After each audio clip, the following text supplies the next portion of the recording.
वकास साहब, मैं आप ही से पूछ लेती हूँ, बिलावल भुट्टो जरदारी जब खुद वजीर खारजा थे तो तब महंगाई ख़त्म करने के लिए एक मुझे बता दीजिए उनकी स्ट्रैटेजी जो कि हमारे सामने आई हो और ये हमें नज़र आया हो कि बिलावल साहब ने कहा है कि महंगाई इस तरह से हमने ख़त्म करनी है। कोई एक पॉइंट।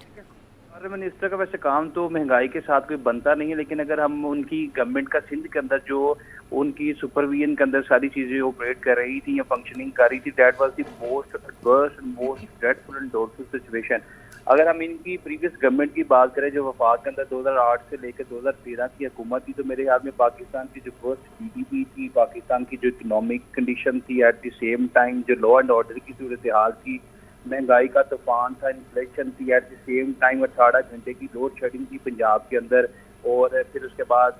जो गैस की जो लोड शेडिंग थी बंदी का सामना करना पड़ा, सीएनजी स्टेशन को बंद करना पड़ा। तो अल्टीमेटली एक वर्स्ट सिनारियो जो हमने 2008 से लेकर 2013 की इनकी जो हुकूमत है उसमें देखा। मैं हमेशा ये बात करता हूँ कि जब आपको पहली दफ़ा जब आप हुकूमत में नहीं आते और आप अपना एक नैरेटिव, एक प्रोस्पेक्टिव रखते हैं, तो आप सुहाने ख्वाब दिखाते हैं, सब्ज़ बाग दिखाते हैं, हैदी पुलाव पकाते हैं, लेकिन जब आपको हुकूमत दे दी जाती है उसके बाद दोबारा जब आप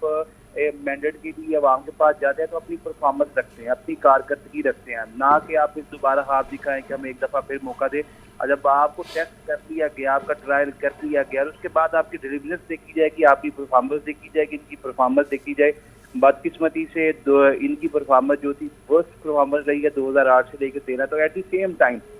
2008 से लेके 2023 तक का इनका सारे का सारा सिंध के अंदर, अंदरून सिंध के अंदर देखे, सखर के अंदर देखे, लाड़काना के अंदर देखे, थर्ड के अंदर देखे, इनके बाद वहाँ पे कुत्ते मार अद्वियात जो कुत्ते का काटा हुआ, वहाँ भी वो अद्वियात जो थी वो तो पेशेंट्स को नहीं मिली, जो बच्चों की वहाँ पे सूरत हाल थी। मेरा ख्याल है कि ये सारी की सारी अगर चीजें देखें तो ये बातें इनको जेब नहीं देती। आल दो कि ये जलसों जुलूसों के अंदर अपना एक नैरेटिव डेवलप करने की कोशिश करते हैं, वो नून लीग भी कर रही है जो गुज़िश्ता कई दहाइयों से जो है वो पंजाब के अंदर हुकूमत कर रही है। आज भी आप शहबाज शरीफ से पूछे तो वो यही कहेंगे कि हम एक दफ़ा फिर मौका दिया जाए तो हम देखें यहाँ पे जो हवाई किले तमीर कर देंगे। लेकिन अगर आप इनकी 16 माह की कारकर्दगी को उठा के देखें तो मेरे ख्याल में पाकिस्तान की बदतरीन कारकर्दगी है। लेकिन इन तमाम चीज़ों को मद्देनजर रखते हुए भी लोगों ने ये देखना है कि हमारे पास ऑप्शंस क्या है। जब रेस में एक ही खिलाड़ी खेलेगा, एक ही शख्स दौड़ेगा तो अल्टीमेटली वही जीतेगा। इसके अलावा आवाम के पास कोई चारा नहीं है कि वो किसी मसीहा की तलाश में निकलें और वो मसीहा आगे इनके जो मसाइल इनकी तहरीर पे हल करते हैं। ठीक है वकास साहब, आपने ये कहा कि बतौर वजीर खारजा बिलावल साहब का ये बनता नहीं था कि वो महंगाई के खात्मे के लिए कुछ करें, तो ये बनता था उनका कि जो बैरून मुमालिक उन्होंने 35 दौरे किए थे उस पर 1 अरब 35 करोड़ 75 करोड़ रुपए लगा दें।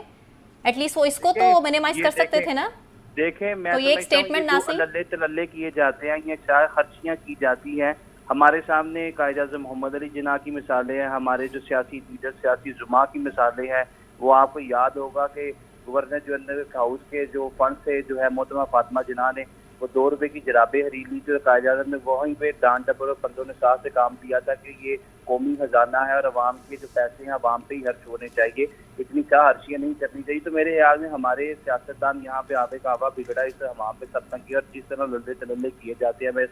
समझता हूँ कि ये ऐसे पैसों का इस्तेमाल करते हैं जैसे चोरी की ये लूटी हुई दौलत है सारी, ये अवाम के टैक्स की कमाइयाँ, उनके खून पसीने की कमाइयाँ, जिससे आप अपने सियासी दौरों के लिए, सियासी मकासद के लिए फॉरेन अफेयर्स के अंदर ये सारा इसका इस्तेमाल करते हैं, लल्ले से लल्ले करते हैं। ये किसी सूरत भी जस्टिफाई, तो मैं बिल्कुल इनके किसी दाम को जस्टिफाई करने की कोशिश नहीं कर रहा था, बल्कि मैं ये कह रहा था कि ठीक है, I got your point, I got your महाज पे भी नाकाम रहे और बहुत के अंदर भी जो उनकी हुकूमत थी वहाँ पे भी ये मुकम्मल नाकाम नजर आए।